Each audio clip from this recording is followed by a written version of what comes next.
আসসালামু আলাইকুম ওয়া রাহমাতুল্লাহি ওয়া বারাকাতুহু। ওয়ালাইকুম আসসালাম ওয়া রাহমাতুল্লাহ। সম্মানিত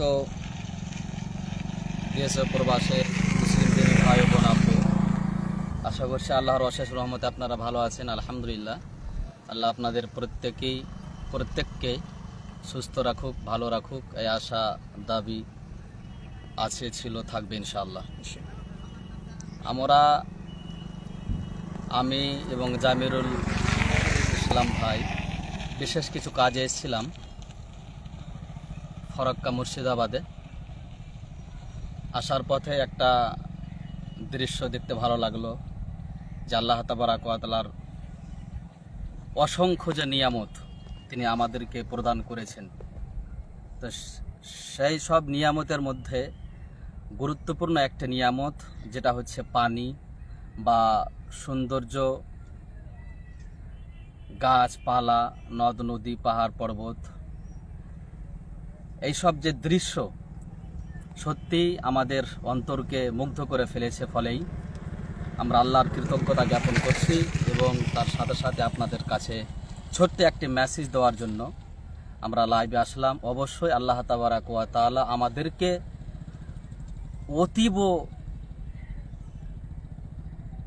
অতিরিক্ত আমাদেরকে নিয়ামত প্রদান করে রেখেছেন এবং তার সমস্ত নিয়ামত, অনুগ্রহ, তার ভালোবাসার মাধ্যম দিয়ে আল্লাহ তাবারাক ওয়া তাআলা আমাদেরকে ঘেরে রেখেছেন বা টিকে রেখেছেন, যা আমরা আয়াতের মাধ্যমে দেখি। আল্লাহ তাবারাক ওয়া তাআলা বলছেন, ওয়া রাহমাতি ওয়াসআত কুল্লা শাই, আমার রহমত, আমার করুণা, আমার দয়া গোটা বিশ্ববাসীকে, গোটা পৃথিবীকে ঘিরে রেখেছে।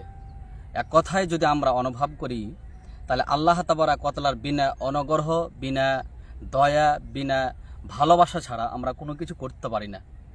চন্দ্র, সূর্য, নক্ষত্র, পাহাড় পর্বত থেকে যা কিছু আমরা অনুভব করে থাকি সবই আল্লাহ তাবারাক ওয়া তাআলার বিশেষ একটা অনুগ্রহ বা দয়া, যেটা আল্লাহ তাবারাক ওয়া তাআলা বলছেন যে ওয়াইন তাউদ্দু নিয়ামাতাল্লাহি লা তুহসুহা, তোমরা যদি আমার নিয়ামতগুলোকে এক এক করে গণনা করো, একটা একটা করে যদি নির্ণয় করতে চাও, তাহলে তোমাদের দ্বারাতে সম্ভব নয়। সত্যি আমরা দেখলাম যা দৃশ্য, অত্যন্ত মনোরম দৃশ্য এবং সৌন্দর্য, আকাশ এবং আপনার গাছগাছালি, সামনে নদী প্রবাহিত রয়েছে, পানি, যেটা আল্লাহ তাবারাক ওয়া তাআলা বিশেষ একটা অনুগ্রহ বা নিয়ামত, যেটা আমরা পানি ভক্ষণ করি। বিভিন্ন জায়গাতে আল্লাহ তাবারাক ওয়া তাআলা এর গুণ, এর মর্যাদা, এর মাহাত্ম্য বর্ণনা করেছেন, সেগুলো আমরা এখন উপস্থাপন করছি না।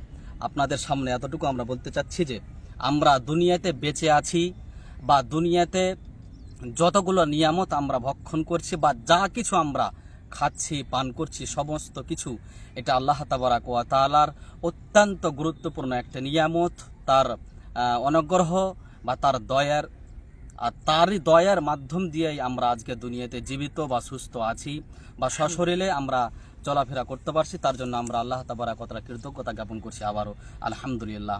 আমরা এখান থেকে দু চারটি কথা আপনাদের সামনে উপস্থাপন করে আপনাদের কাছে আমরা অনুরোধ করব, অবশ্যই আমরা আল্লাহর কৃতজ্ঞতা জ্ঞাপন করব। আল্লাহ তাবারাক ওয়া তাআলা যতগুলো নিয়ামত তিনি দুনিয়াতে দিয়ে রেখেছেন সেগুলোকে আমরা অনুভব করে তার দিকে আমরা প্রত্যাবর্তন হব, তার ইবাদত বান্দেগি করব, তাসবিহ তাহলিল জিকির আজকার করব। এই আশা, এই দাবি আপনাদের কাছে আমি উপস্থাপন করে সংক্ষিপ্ত আমরা আলোচনা এখান থেকে সমাপ্ত করছি।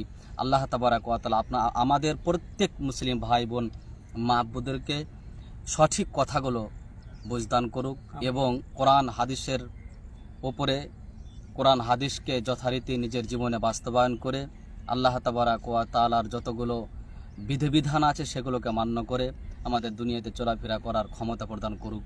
আল্লাহুম্মা আমিন। রব্বানা তাকাব্বাল মিন্না ইন্নাকা আনতাস সামিউল আলিম ওয়া আতুব আলাইনা ইন্নাকা আনতাত তাওয়াবুর রহিম ওয়া আখিরু দাওয়ানা আলহামদুলিল্লাহি রাব্বিল আলামিন। শুকরিয়া, জাযাকুমুল্লাহু খাইরান ওয়া হাসানাল জাযা। বারাকাল্লাহু ফিকুম ওয়া হায়াকুমুল্লাহু জামিয়া। আসসালামু আলাইকুম ওয়া রাহমাতুল্লাহি ওয়া বারাকাতুহু।